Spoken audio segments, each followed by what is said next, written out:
Judas Iscariote, el hombre que entrega a Jesús en el acto de traición más infame de todos. Judas es la personificación de toda la maldad. La persona más villana en la historia humana. Malvado, el más bajo, demoníaco. Ahora, nueva evidencia reescribe la historia de Jesús y Judas. Un libro perdido con conocimiento secreto, condenado como herejía hace 1800 años. Es una escena horrible, aterradora.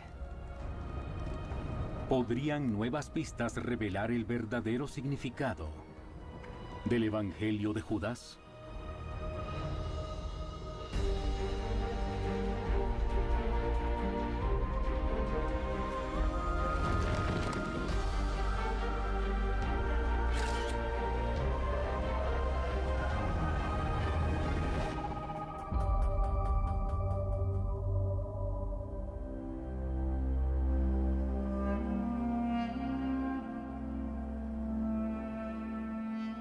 Judas ha sido uno de los mayores villanos de la humanidad. Judas se ha convertido en el símbolo del más grande traidor. El hombre que vende a Jesús por 30 piezas de plata. El crimen de Judas es muy fácil de entender y al mismo tiempo es terrible. Él traicionó a su amigo. Y nos llega una bomba, un manuscrito antiguo traducido hace poco. Solo 25 hojas desgarradas de papiro, escritas en la antigua lengua copta. El Evangelio perdido de Judas reta nuestro desprecio por este personaje. Pero ahora, ¿acaso los fragmentos faltantes del texto completarán el Evangelio y nos obligarán a reconsiderar el rol de Judas en la historia de Jesús? La historia de Jesús, la de la crucifixión, no trata tanto de quién lo hizo, sino de por qué. ¿Por qué Judas traicionó a Jesús? Esa es realmente la mayor pregunta de todo el Evangelio.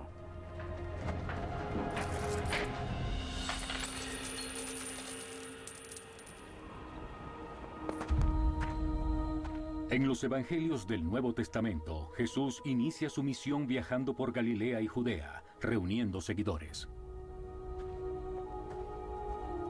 De entre ellos elige a 12 para que sean sus discípulos más cercanos. El término discípulo solo significa aprendiz o estudiante, así que cuando llama a sus discípulos simplemente era un grupo de estudiantes que aprendían de él.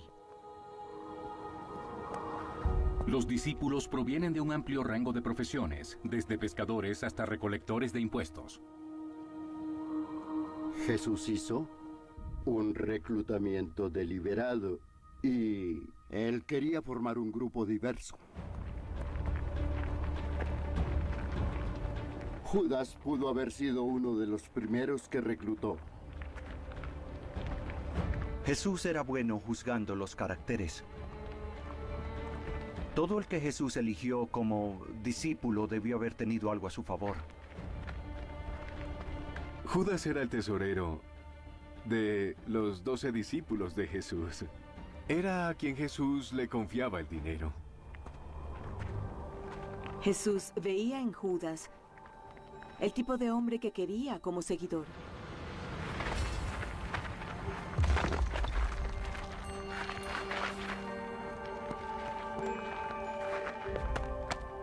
Debemos asumir que eran amigos y que tenían una relación cercana. Es especial. Tiene una posición clave. Y sin embargo, sucederá algo con Judas que por supuesto lo hará alejarse de Jesús, perder su fe en él y finalmente traicionarlo. Los evangelios del Nuevo Testamento hablan de un momento crítico aquí, a 3 kilómetros de Jerusalén. La aldea de Betania es nombrada en los evangelios como el lugar donde Jesús se quedó durante la última semana de su vida.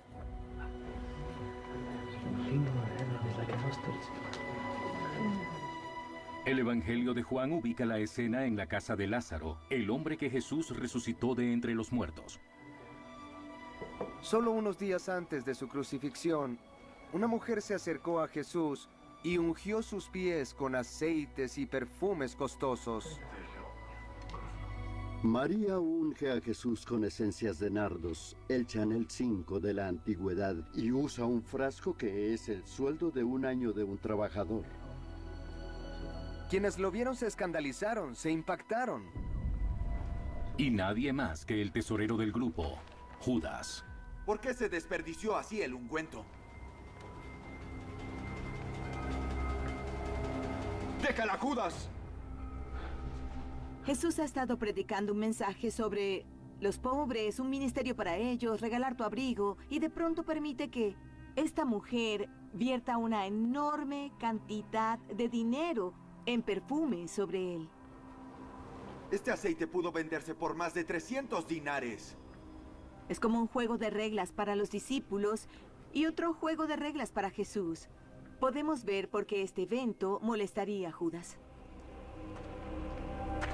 Este fue un gran punto de inflexión para Judas, porque inmediatamente después de ver esta unción, va con las autoridades y les dice: traicionaré a Jesús con ustedes. Pero al día siguiente, Judas está de vuelta junto a Jesús cuando hacen su gran entrada en Jerusalén para la Pascua. El Festival de la Pascua es un festival de una semana en el que los judíos recuerdan su éxodo de Egipto. La llegada de Jesús anima a la multitud emocionada y trae problemas a las autoridades. Es una época peligrosa para los romanos, porque hay muchos peregrinos en la ciudad. La Pascua es sobre la liberación de la esclavitud, y hay un pequeño paso entre la liberación de la esclavitud en Egipto y la liberación de la tiranía de los romanos. Jerusalén en la época de Jesús era como una pila de pólvora. Tenemos a Jesús, esta figura mesiánica en la ciudad, hay un importante festival judío y para colmo los romanos vigilan. A los romanos les preocupa que explote en cualquier momento. Temiendo que los romanos los castiguen por cualquier disturbio, los altos sacerdotes judíos deciden tomar acciones contra Jesús.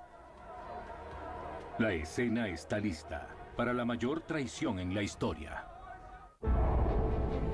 Siempre que intentamos pintar a alguien con una sola pincelada, realmente somos injustos. Estoy con Jesús de Nazaret y puedo entregárselo. Quisiéramos hallar reliquias y someterlas a un análisis científico, solo para ver cuánto de la leyenda pudiese ser cierto. Por primera vez en la historia, estamos viendo el verdadero evangelio de Judas. Necesito ser bautizado por ti, y tú vienes a mí. Juan el Bautista es el primer capítulo de la larga y asombrosa historia de Jesús. Código Jesús, 2 episodios seguidos. Esta noche, por History.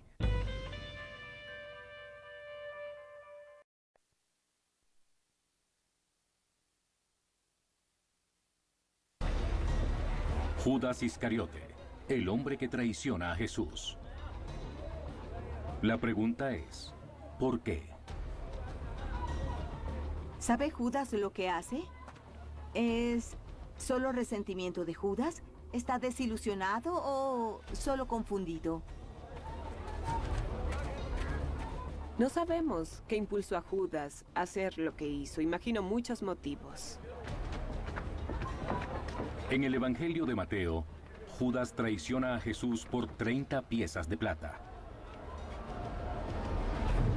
Para mí la codicia no sirve como motivo porque Judas pasó los últimos 3 años viajando por el desierto de Judea y Galilea, incluso sin ningún pago. ¿Por qué de pronto se vuelve codicioso?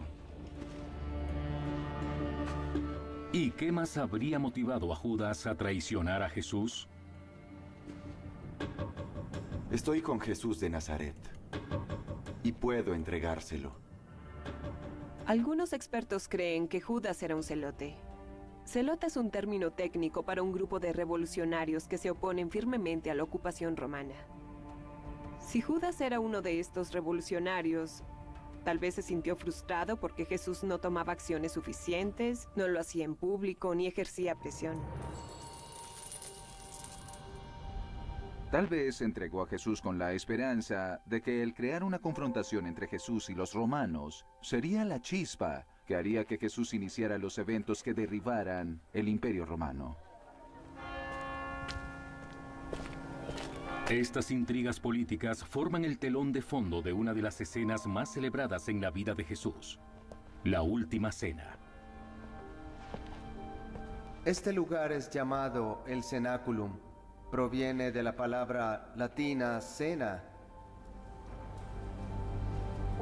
Y este es el sitio tradicional donde tuvo lugar la Última Cena.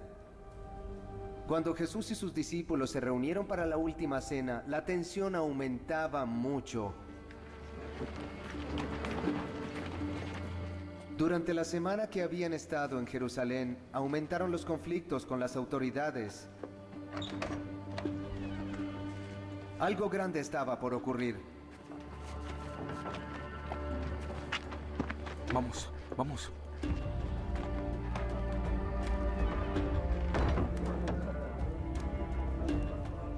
Había una verdadera sensación premonitoria en la Última Cena, como se muestra en los Evangelios.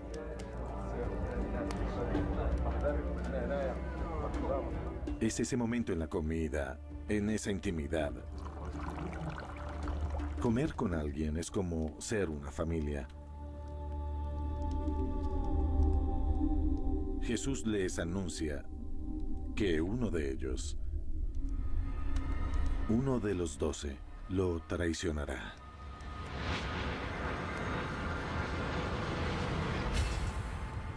Jesús los lleva por un camino que no esperaban. Todos sienten el hedor ominoso de la muerte soplando sobre Jesús. Y no saben qué hacer. Es aquel a quien yo daré el bocado que voy a mojar.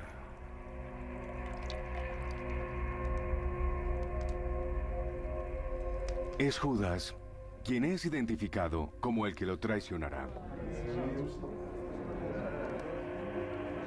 De repente, Judas se marcha. ¿A dónde vas? Judas. Espera, Judas, no te vayas.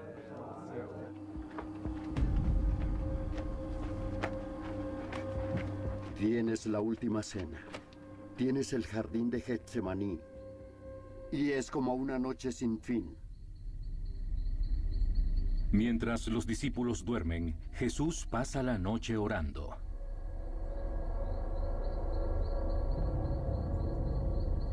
Está tan angustiado, tan lleno de agonía que suda sangre.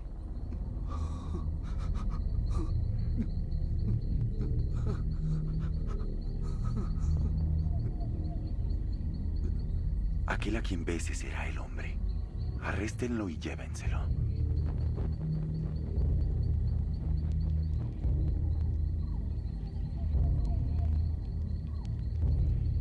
Rabino. Judas se acerca a Jesús y hace algo amoroso externamente, pero fue la cosa más llena de odio internamente. Lo besa.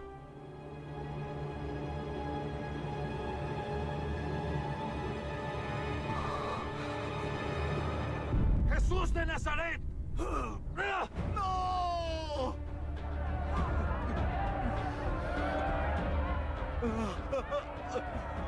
Judas es el responsable del mayor acto de maldad por traicionar a Jesús.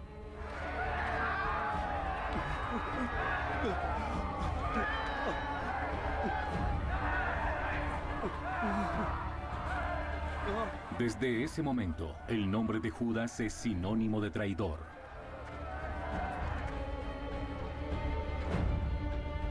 Pero casi 2 milenios después, emerge una nueva versión de su historia de vergüenza. El Evangelio perdido de Judas. Este arroja una luz diferente sobre este acto despreciable.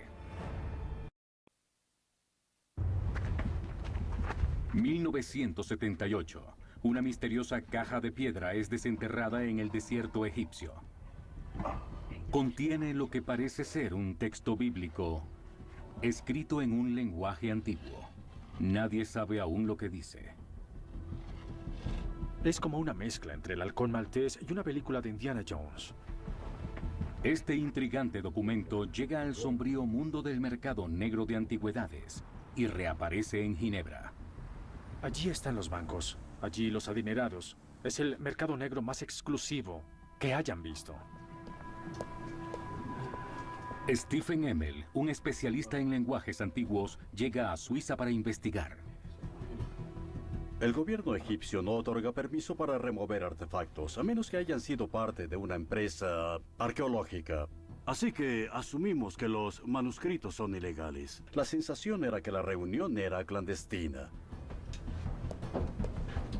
El egipcio, que según entendí era el propietario del papiro, me dio la impresión de estar muy tenso. Muy alterado.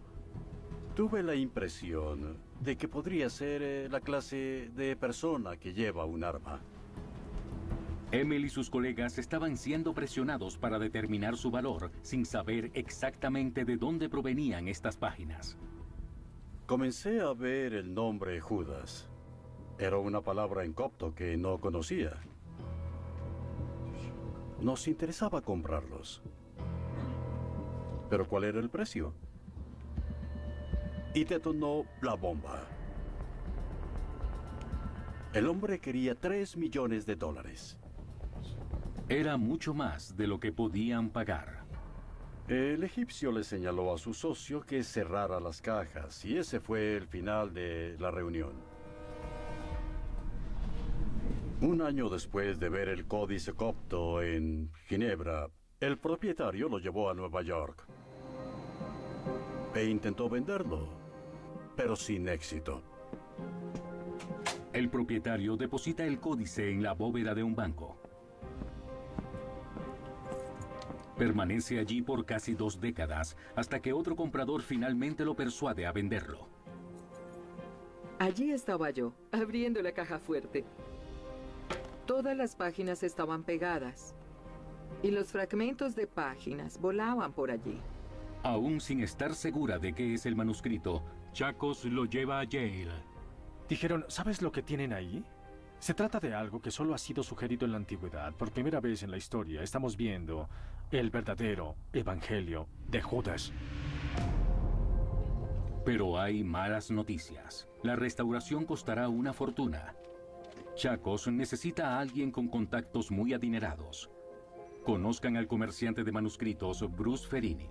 Me dijeron que Bruce Ferini era un comerciante de manuscritos de gran reputación y que Bill Gates era su cliente. Eso sonaba muy bien. Ante la oportunidad de lograr una ganancia rápida, Ferini decide comprar él mismo el manuscrito y venderlo. Ferini hace 2 cheques por un total de $2,5 millones por el Evangelio de Judas. Y rebotan. Chacos necesita reclamar su propiedad. Ferini tiene los documentos, tiene los papiros. ¿Y qué hace con ellos? Los pone en una bolsa, en un congelador. En ocasiones es un tratamiento recomendado para libros y manuscritos hechos de papel. Pero no es un tratamiento de conservación para el papiro. Pero hizo algo aún peor. Sacó páginas de debajo del libro y las puso encima para hacerlo presentable a cualquier cliente potencial. Al mezclar estas páginas, creó un enorme dolor de cabeza. Para salvar el Evangelio de Judas, Chacos solicita la ayuda de un experto conservador en Suiza, quien inicia una ardua reconstrucción. Tienen que restaurarlo, pero también tienen que autenticarlo. ¿Alguien sabe si esto es real? ¿Alguien sabe si es un fraude o si es una falsificación? El Evangelio debe ser fechado en la temprana era cristiana para probar que no es una falsificación moderna. Realizan pruebas de carbono 14 en el papiro y resultan antiguas. Hacen pruebas a la tinta y también resulta ser antigua. Es real. El Evangelio de Judas es real. Y nos llega una bomba, un manuscrito antiguo traducido hace poco. Una pregunta importante de proporciones bíblicas. El Evangelio de Judas es objeto de un intenso debate e interés. En 2006, casi 30 años después de su descubrimiento, el Evangelio de Judas finalmente es revelado al mundo. Es un nuevo evangelio. Cuenta una nueva historia de los últimos días de Jesucristo. Es realmente un diálogo entre Jesús y Judas.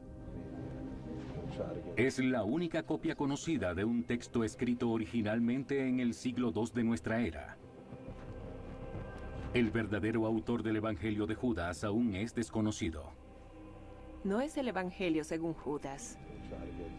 Todos los otros evangelios que tenemos siempre son según un discípulo u otro, pero no es necesariamente la perspectiva de Judas, es un texto sobre Judas.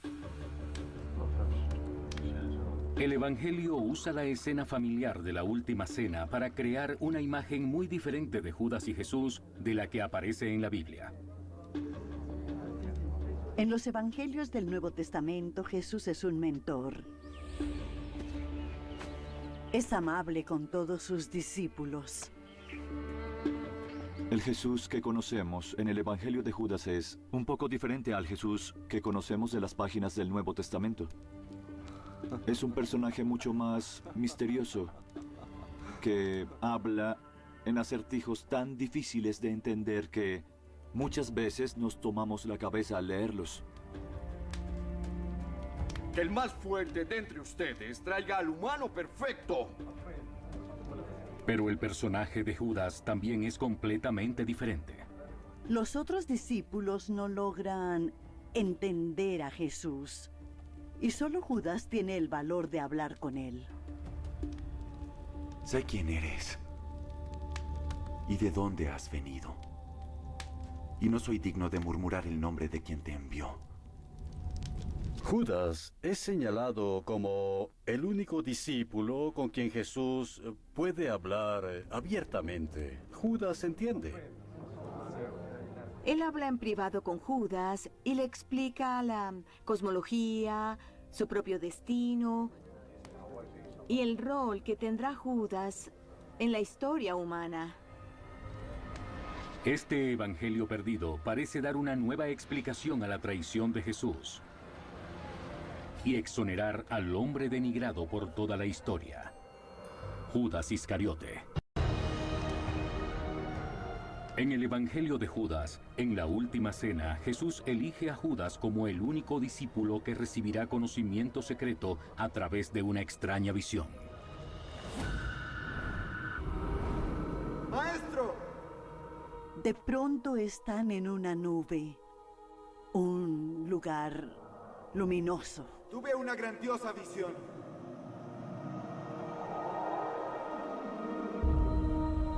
Vi una casa. Mis ojos no podían comprender su tamaño. La sugerencia allí es que ahora recibirás una revelación divina y que los cielos se abrirán y revelarán algo. Debo explicarte los misterios del reino. Y es iluminado por Jesús para entender que lo que tiene que hacer es una parte necesaria de la voluntad de Dios. No es un traidor, no está motivado por el dinero, la malicia, los celos, ni ninguna otra cosa, salvo aceptar que debe obedecer a Jesús. Judas entra a la nube de luz, que es el lugar donde será iluminado espiritualmente. Judas. Judas es transformado por la visión. Ahora entiende que es parte de una misión sagrada. Jesús quería ser sacrificado. Le pide a Judas que lo traicione. Y Judas dice, ¿por qué yo? Jesús le dice, porque eres el más cercano a mí. Te ruego que lo hagas.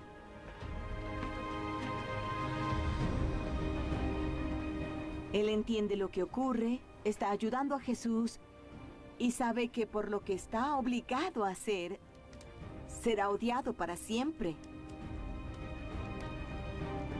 Judas está haciendo lo que Jesús quiere que haga. Escuchen, Dios envió a Jesús a morir por los pecados de la humanidad. Alguien tiene que traicionarlo, alguien tiene que cumplir con esa misión. Jesús dice, tengo que morir en la cruz para hacer lo que me enviaron a hacer aquí. Judas, en realidad, no era esa figura maligna, ese horrible traidor, como lo hemos mostrado a menudo en la historia de la cristiandad.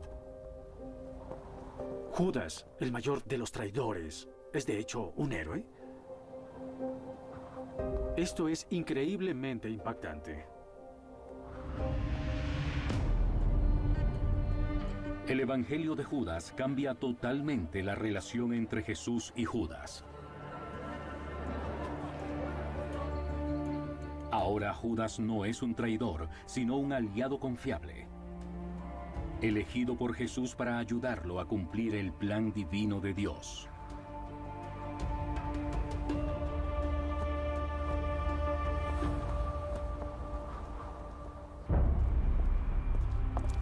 Entonces, en 2007, otra estudiosa bíblica comienza a dudar de esta interpretación. Comencé a hacer mis propias traducciones del Evangelio de Judas y noté que había ciertas selecciones de palabras en la traducción que no reflejaban el verdadero lenguaje copto. Eso me obligó a sentarme y dar un segundo vistazo a este texto y comenzar a hacer preguntas. ¿Qué tenemos realmente aquí? April de Konig ha venido a Ginebra, a la Fundación Bodmer, ahora los custodios del Evangelio de Judas, para ver el papiro por primera vez. Oh cielos, miren eso. Justo cuando Judas está siendo reivindicado, April de Konig le da un vistazo a este papiro y dice, esperen un minuto, esto no dice lo que pensamos. Hay errores en la traducción desde la propia primera página, de hecho desde la primera línea. Se realizaron ciertas elecciones de palabras y algunas reconstrucciones de agujeros en el manuscrito que no reflejaban lo que yo estaba viendo allí. De Konig reexamina un momento clave en el Evangelio perdido, cuando Judas recibe su visión. ¡Maestro! Creo que el mayor problema en la traducción original fue esta línea de aquí. En el copto, Jesús llama a Judas el 13º daimon, y daimon fue traducido en la versión original con la palabra espíritu. Tú, 13º espíritu, ¿por qué te esfuerzas tanto? Pero esta palabra significa demonio. Esta sola palabra cambia toda la interpretación. He tenido una gran visión. Tú, 13º demonio. Así que el Judas que vi cuando hice mi propio trabajo de reconstrucción no es un héroe. Judas es un ángel caído, es un demonio.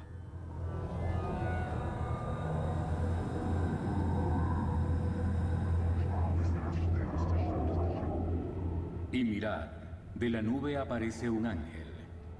Fuego sale de su rostro, y su apariencia está corrompida por sangre. En la traducción de April de Konig, no solo es malo, es el peor de todos.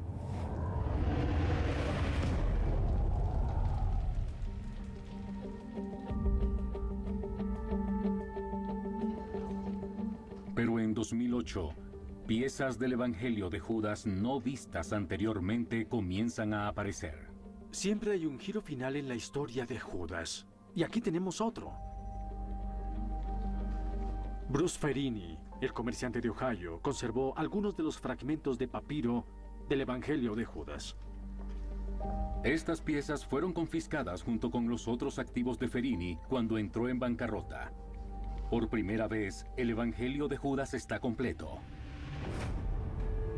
Y su verdadero mensaje es mucho más impactante de lo que cualquiera podría haber imaginado. La traición de Jesús es uno de los crímenes más infames de la historia. El descubrimiento del Evangelio perdido de Judas lleva a juicio a Judas Iscariote una vez más. Ahora, nueva evidencia en la forma de fragmentos faltantes del texto ha surgido a la luz. El fragmento más importante para los estudiosos es el pasaje final, que se cree resuelve la cuestión de quién entra a la nube al final del texto. Antes de que estas piezas perdidas apareciesen, los estudiosos asumían que era Judas quien entraba en la nube. Quien haya entrado a la nube es realmente quien asciende al cielo más alto. Este fragmento final aclara que, de hecho, es Jesús y no Judas quien entra a la nube. Pero el propio Judas no es la persona que más le interesa al autor del texto. Sin importar si Judas es un personaje bueno o malo en este texto, en lo que muchos estudiosos concuerdan es que el Evangelio de Judas no trata realmente sobre la figura de Judas. Son los discípulos quienes son criticados por el autor. El verdadero impacto del Evangelio de Judas es que ninguno de los discípulos es bueno. Ese tal vez debió ser el titular. Ninguno de los discípulos es bueno. El Evangelio de Judas es un retrato condenatorio, no solo de Judas, sino de todos los discípulos en la última cena. Lo sorprendente es que el Evangelio de Judas de hecho muestra a los discípulos como idiotas, desorientados, personas que no tienen acceso a la verdad. En realidad Jesús los trata como casos perdidos. En el Evangelio de Judas, los otros discípulos oran y veneran de un modo que hace que Jesús se ría de ellos. ¿Por qué te ríes de nuestro modo de dar gracias? Y parecen estar descarriando a las personas. Es lo correcto. ¡No me río de ustedes! No hacen esto por su voluntad, sino que es por esto por lo que su Dios será alabado. El Evangelio de Judas nos muestra a unos discípulos ignorantes. Esta imagen de los discípulos y de Judas es la clave para develar el verdadero significado del Evangelio de Judas. Los discípulos son acusados de actos despreciables. Claramente son los villanos de este texto. Y el autor explica este punto en un pasaje onírico simbólico. Las pesadillas de los discípulos son horribles. Es una escena aterradora. Sacrifican a sus esposas e hijos. Hay hombres teniendo relaciones sexuales entre ellos. Vimos una gran casa con un gran altar en ella. Es una especie de panoplia de pecado y quedan asustados por esta visión que tienen y no están seguros de lo que significa. Y 12 personas que creemos son sacerdotes. Jesús responde diciendo que cosas terribles se harán en su nombre y que de hecho serán ellos quienes las harán. Ustedes que reciben la ofrenda para el altar que han visto. ¿Creen estar siguiendo a Dios? ¿Creen estar sirviendo a Jesús? Han estado engañados este tiempo. El mensaje del Evangelio de Judas no es simplemente que Jesús es traicionado por Judas durante su vida, sino que sus enseñanzas están siendo traicionadas luego de su muerte. El autor del Evangelio de Judas está furioso, pero no por los eventos que ocurrieron en el siglo I entre Jesús y Judas. Está furioso con los líderes de la iglesia del siglo II. El Evangelio de Judas francamente critica a todos los discípulos de Jesús. Y esos discípulos son mostrados como una especie de código, son símbolos de la Iglesia Ortodoxa del siglo II. Parece que está escrito como una crítica a los cristianos ortodoxos. quienes realizan adoraciones dirigidas a los obispos o tal vez a algún tipo de clérigos. Y a los autores de este texto no les gusta este tipo de clericalismo, no les gusta este tipo de servicio religioso y desalientan firmemente a las personas de participar en él. El Evangelio de Judas es polémico. Es una difamación política contra quienes dirigen la temprana iglesia. La iglesia apostólica estaba emergiendo, la iglesia institucional también. Lo que ahora llamamos cristianismo estaba emergiendo. El Evangelio de Judas era una especie de narrativa contra este cristianismo institucional.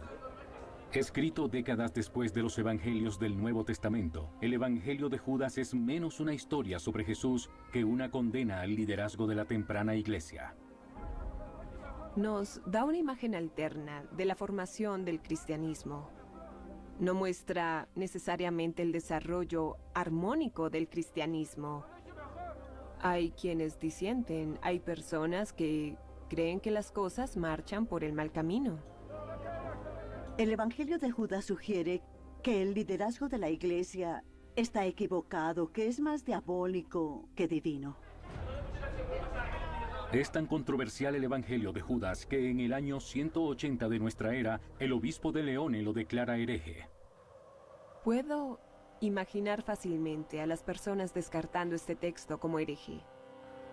Si eras miembro de la ortodoxia en el siglo II y leías este texto, puedo imaginar que te molestaría mucho. Es una acusación muy mordaz a tus creencias y a lo que eres. Suprimido por la iglesia, el Evangelio de Judas yace enterrado por casi 2 milenios.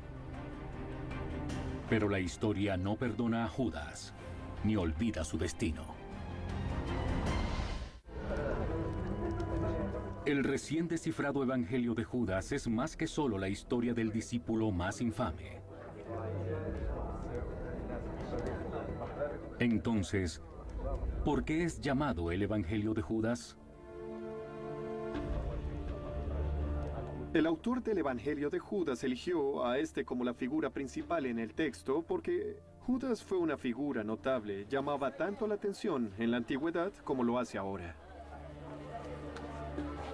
Cualquiera que decidiera escribir un Evangelio de Judas, ciertamente tomaba una decisión consciente de elegir una figura que no era aceptada por la Iglesia ortodoxa.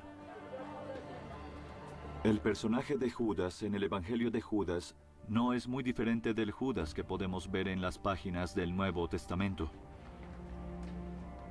Judas siempre ha sido un personaje complicado. La ambigüedad y la fascinación por Judas siempre han estado allí. Tómalo. Es imposible que los evangelistas hayan inventado un personaje en el círculo interno de Jesús que lo hubiera traicionado. No es solo una persona mítica.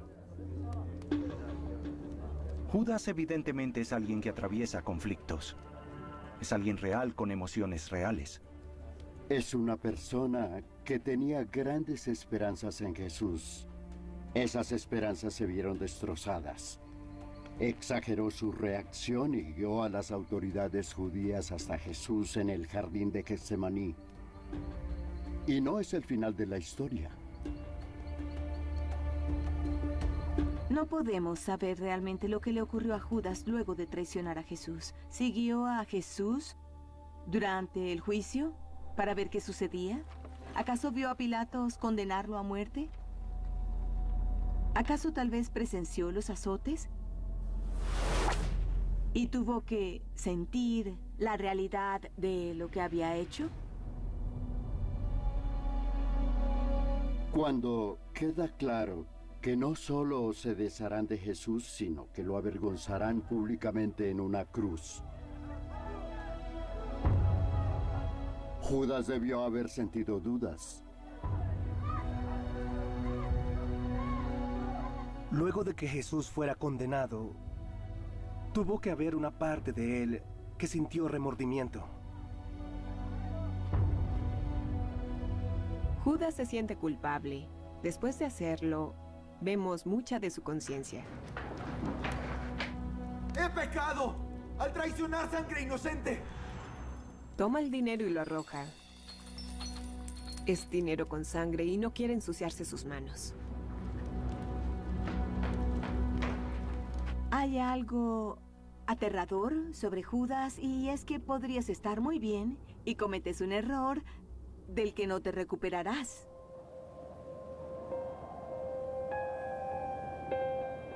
Aunque los 4 evangelios del Nuevo Testamento señalan a Judas como el traidor de Jesús, solo uno de ellos, el Evangelio de Mateo, cuenta cómo termina la historia del propio Judas.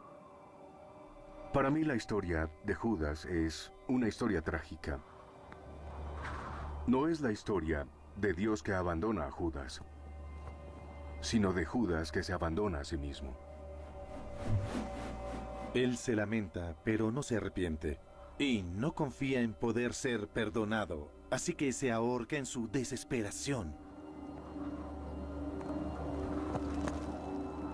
Si eres judío, la vida es el mayor don de Dios. No vas y te suicidas a menos que te hayas avergonzado por completo o hayas avergonzado a tu familia.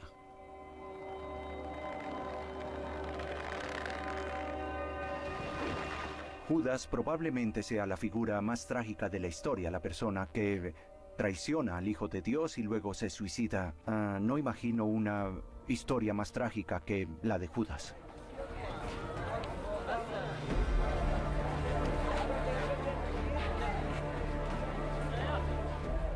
Judas es atractivo para las personas porque se trata de alguien que conoció a Jesús y que no tomó las decisiones correctas.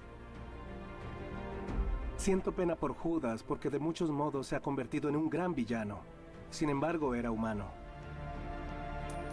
Si somos humildes, honestos, podemos decir, a veces yo también soy como Judas. Siempre que intentamos pintar a alguien con una sola pincelada, realmente somos injustos.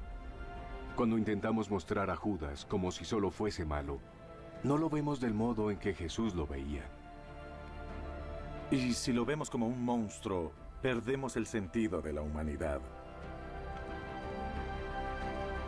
Tal vez no podemos reivindicar a Judas, pero podemos sentir algo de empatía por él.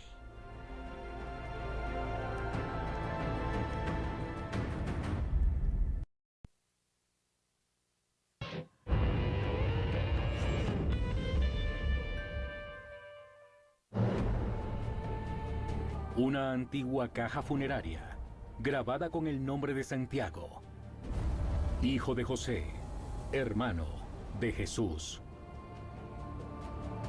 Una caja que podría de hecho ser una conexión con el propio Jesucristo. Pero, ¿quién era su hermano Santiago? Los evangelios son claros en que Jesús tenía hermanos. De incrédulo ¿Puedes imaginar que tu hermano dijera, soy el Hijo de Dios? a líder. Santiago dirigía todo el espectáculo en Jerusalén. Pero, ¿por qué Santiago se perdió en la historia? Santiago es realmente el hombre olvidado. Involucrada en uno de los juicios por falsificación más largos de la historia, ¿podría esta caja ser la primera evidencia física de Jesús y su hermano secreto Santiago?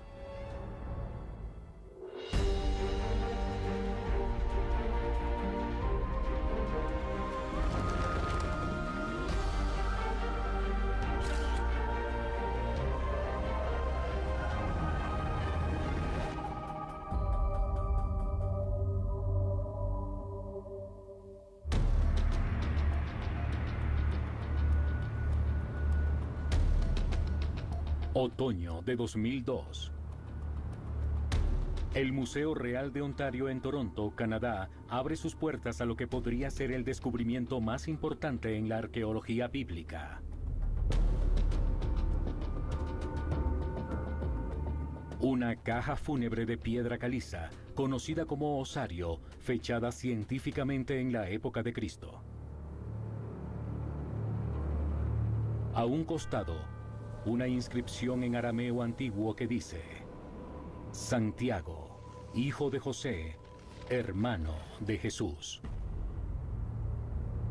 Llegó justo cuando habíamos cruzado el umbral del milenio.